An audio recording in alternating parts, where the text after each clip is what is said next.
Mercedes are taking a huge risk in 2025. Over the last 12 years, Mercedes have completely taken over F1, and they have won 8 championships in the last 11 seasons. However, in 2025, they're taking a huge risk and it could dramatically backfire. On the 1st of February 2024, the F1 world changed forever. Breaking news from the world of Formula One. Lewis Hamilton is going to be leaving Mercedes and joining Ferrari. Yeah, that happened. Mercedes were in need for a driver for 2025. Thankfully for Mercedes, the market was full of potential drivers like Carlos Sainz or anyone else. But who did they choose? Kimi Antonelli. Now, I'm not saying that's a bad thing, but it's a huge risk for Mercedes to take Antonelli on board. Keep watching and subscribe to the channel to find out why. Antonelli has quickly risen through the junior championships, and already in 2025, he finds himself in a top F1 seat. He is the youngest driver we have seen come into F1 for quite a while, as he is only 18. But this is the risk for Mercedes. They are putting a highly inexperienced driver in a top team for 2025. And it is highly likely it's going to take Kimi Antonelli quite a while to adapt to F1 and to get used to the car as well, especially considering he's not really done that much F1 testing. However, he has got a really good teammate in George Russell, who you could say is quite an experienced driver now, as he is going into his 7th season in F1 already. And I don't know how, it's his 4th season in Mercedes already as well.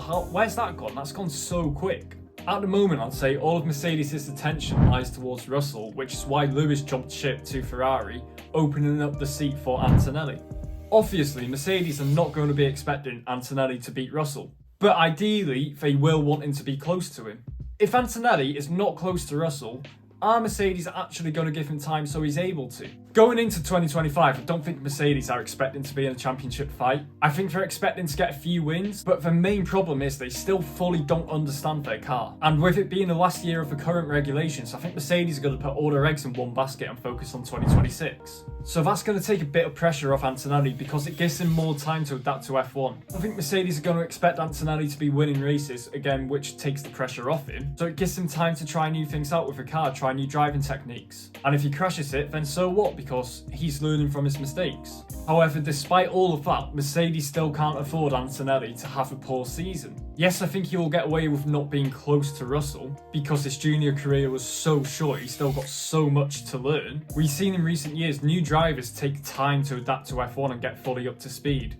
Look at Yuki Tsunoda when he came in 2021. He, like Antonelli, only had 1 season in Formula 2. And I will say it wasn't until the start of 2023 where Tsunoda finally got consistent. We saw flashes of potential with Tsunoda during 21 and 22, but he was way too inconsistent, and it wasn't until 2023 where he started to be consistent. And I feel the same might happen to Antonelli. In Monza last season, Antonelli was put into the Mercedes for practice 1, and he showed really good pace until the 2nd lap where he decided to take a scenic trip into the wall of Parabolica, which is further proof of just how much of a risk Toto Wolff is taking with Antonelli. To be fair though, it isn't the first time we've seen a young driver come into F1 straight away. In 2015, Max Verstappen joined Toro Rosso when he was just 17. And so far in his career, at that stage, he'd only competed in 47 single-seater races, whereas Antonelli has already competed in 111. Also, Kimi Räikkönen, who went on to become an F1 legend, not just for his racing ability. Up there. Kimi, you missed the presentation by Pele. Yeah. Will you get over it? Yeah, I was having a shit. You is Alonso. I'll keep you updated on the pace.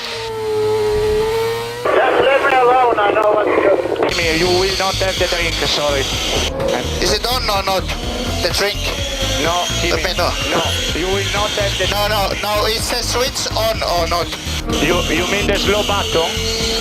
No, is my drinking, is it emptying the bottle or not? No, Kimi, no.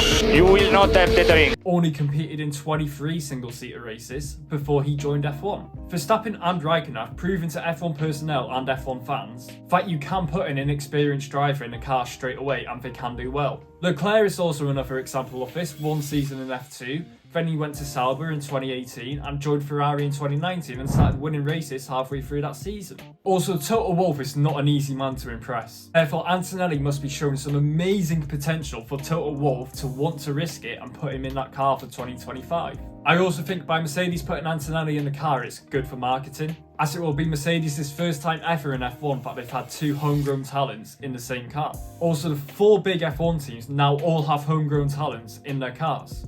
Red Bull have Verstappen, Ferrari have Leclerc, McLaren have Lando Norris, and now Mercedes have Kimi Antonelli and George Russell. It shows that when given a chance, young drivers can fulfill their potential with their driver academies, unless you were part of the Alpine Academy. Let me know your thoughts on Antonelli down in the comments, and do you think he will do well this season, and do you think Mercedes are taking a risk with him? When Mercedes signed Antonelli, I was actually quite shocked. I was expecting Kimi to get put into F1 for 2025, but I was expecting him to go to Williams, as Mercedes do have quite a small say in who gets to drive for Williams because they supply them their engines. Furthermore, I thought Sainz was actually going to end up at the Mercedes seat. Obviously he didn't, and it turned out to be the other way around. Sainz went to Williams and Antonelli went to Mercedes. I do find it really interesting that Mercedes are willing to take such a huge risk with Antonelli, but I can understand why they have. As we all know, Mercedes have been nowhere near their best since 2022. I think that in 2025 they will improve a bit, and they may even be in the championship fight if they can figure their car out and get it right every weekend and be consistent.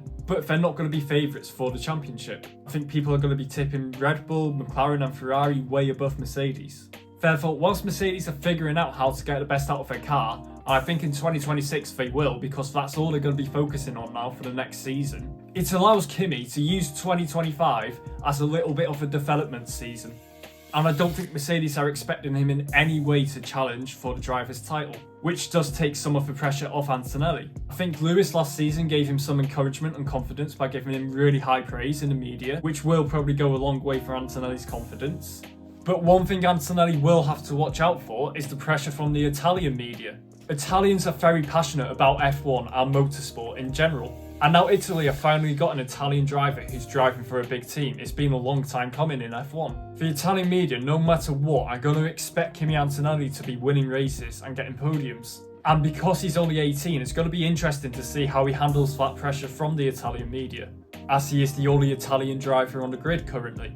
If he's able to handle it, then that's great. It shows he's a really good driver with great potential and he can handle a lot of pressure. But if he can't, then it's going to be something he needs to work on. I think Toto Wolff sees Antonelli as the next Verstappen. He wants to get a similar story to what Red Bull have, where they put a very young generational driver into the car, gave him time to develop and show it makes a really good story. Not just for the driver, but for the team as well. But if that goes wrong, then people are going to start looking down on Mercedes and start writing about how stupid they were for putting an inexperienced driver into the car straight away. However, I am very excited to see what Antonelli can do this season. I do see the potential in Antonelli, and some of his performances in F2 last season were very impressive. I think it's also going to be interesting to see how Mercedes deal with Antonelli in general. Are they going to expect him to hit the ground running straight away? Or are they going to allow him to make mistakes and learn from them? Personally, I think Mercedes have got to let Kimi make mistakes and learn from them, in the first season at least anyway. If he hits the ground running straight away, then great.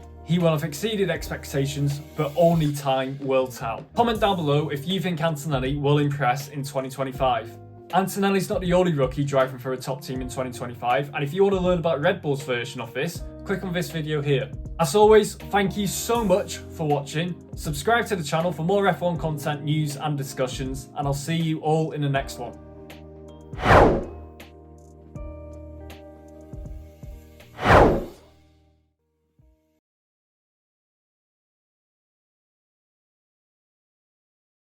Can do, and then eventually win a championship.